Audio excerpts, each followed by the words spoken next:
بسم اللہ الرحمن الرحیم۔ اللہم صلی علی محمد وآل محمد۔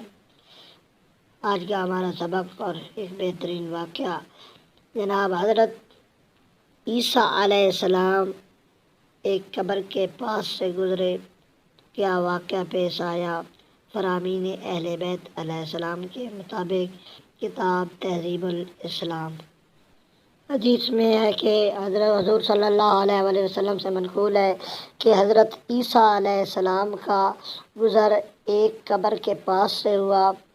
جناب عیسیٰ علیہ السلام قبر کا عذاب میں مبتلا دیکھا۔ ایک سال گزر جانے کے بعد جب دوسرے سال اسی قبر کے پاس سے گزرے، دیکھا کہ وہ عذاب نہیں تھا۔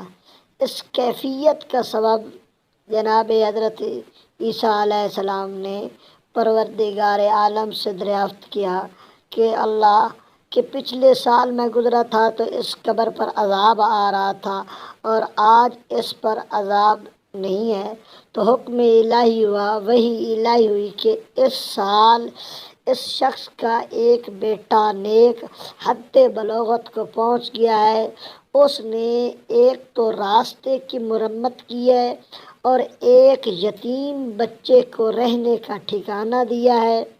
بیٹے کے اس کام کے سبب ہم نے اس کے گناہ بخش دیے ہیں۔ اس کے بعد پاک پیغمبر صلی اللہ علیہ وآلہ وسلم نے فرمایا، جو میراث بندہ اپنے خدا کے لیے چھوڑ جاتا ہے وہ بیٹا ہے جو اس کے بعد خدا کی عبادت میں مشغول رہے۔